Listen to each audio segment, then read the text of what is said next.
할렐루야. 오늘도 하나님의 크신 은혜와 평강이 하나님의 말씀을 듣는 성도님들에게 풍성히 임하시길 주님의 이름으로 축복합니다. 다 같이 오늘의 말씀 읽고 말씀 나누겠습니다. 오늘의 말씀은 예언의 권세를 받은 두 증인, 요한계시록 11장 1절에서 6절까지입니다. 나는 지팡이와 같은 측량자 하나를 받았는데 그때 이런 말씀이 내게 들려왔습니다. 일어서서 하나님의 성전과 제단을 측량하고 성전에서 예배하는 사람들을 세어라.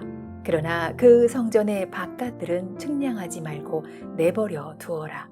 그것은 이방 사람들에게 내주었기 때문이다. 그들이 그 거룩한 도성을 42달 동안 짓밟을 것이다. 나는 내 두 증인에게 예언하는 능력을 줄 것이다. 그들은 1260일 동안 상복을 입고 예언할 것이다.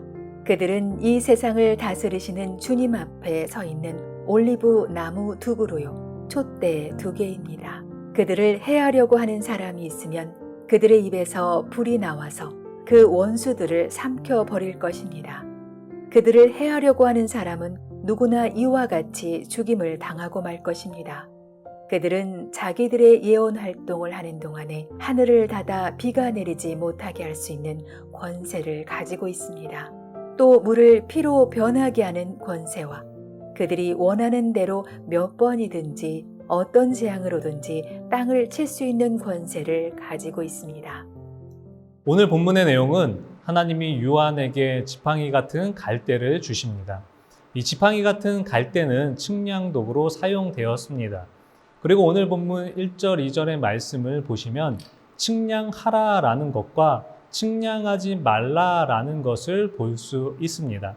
측량하라라고 하는 곳은 어디입니까? 하나님의 성전과 제단과 그 안에 예배하는 사람들을 측량하라라고 말씀하셨습니다.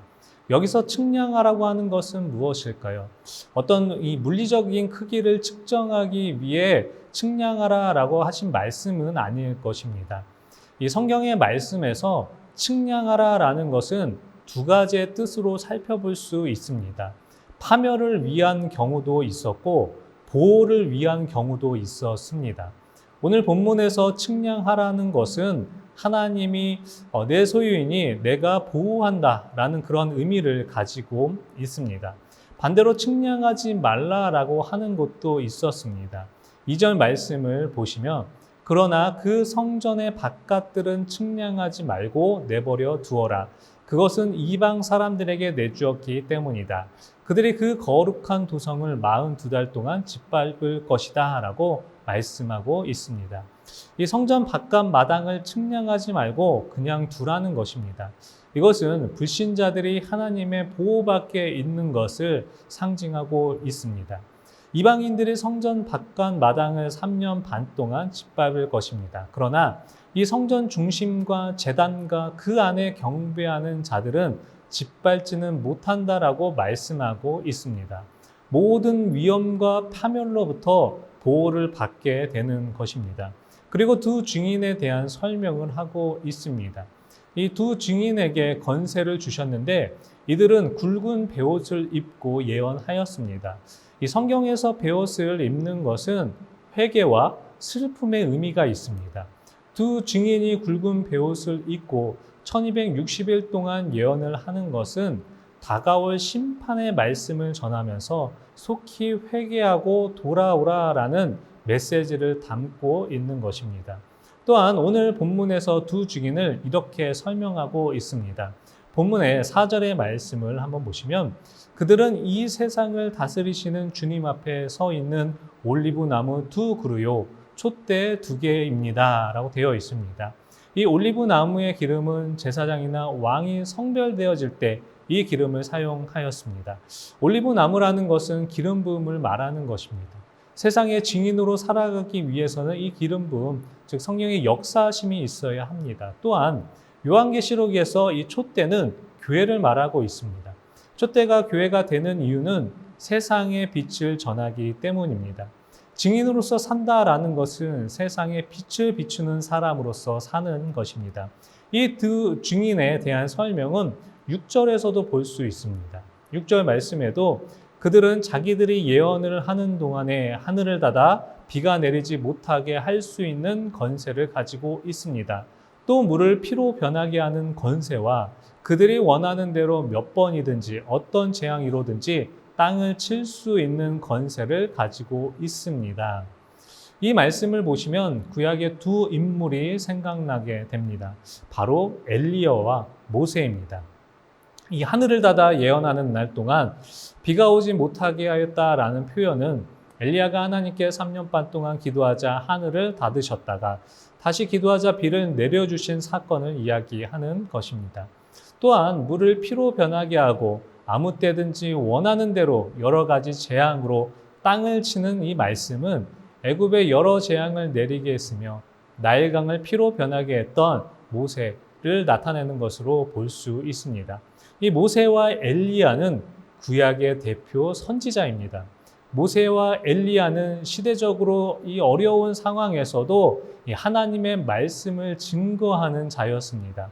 이 두 증인이 하나님의 말씀을 증거하고 이 자신의 사명을 감당하도록 권세를 주셨고 사명을 감당할 수 있도록 보호하신다라는 것입니다.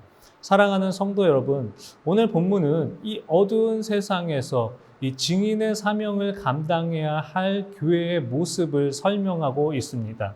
그리고 우리가 교회가 되는 것입니다.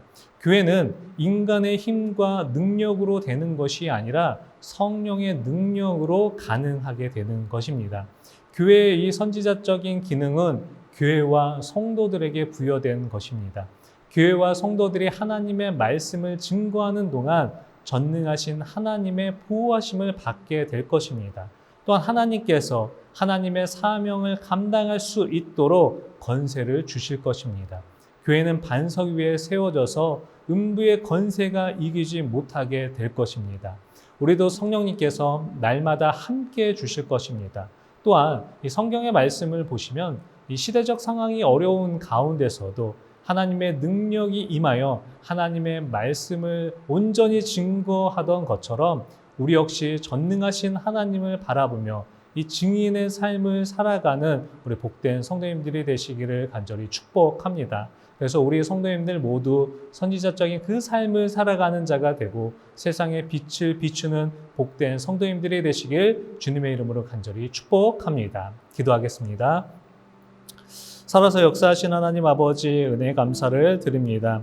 하나님, 오늘의 귀한 말씀처럼 그 두 증인의 모습처럼 우리 가운데도 성령이 임하게 하여 주시고 또 우리 가운데도 정말 그 어려운 상황 속에서도 날마다 하나님의 말씀을 전하며 그 사명자의 삶으로 온전히 살아갈 수 있는 우리의 모습이 될 수 있도록 인도하여 주시옵소서. 하나님께서 날마다 우리를 보호해 주신다라고 말씀하신 것처럼 우리가 어디에 있든지 주님께서 눈동자같이 우리를 보호하고 인도하여 주셔서 날마다 영적으로 체험하며 나아가는 우리의 믿음의 모습이 될 수 있도록 인도하여 주시옵소서. 주님 감사합니다. 이 모든 말씀 우리 주 예수 그리스도의 이름으로 감사히 기도드렸나이다. 아멘.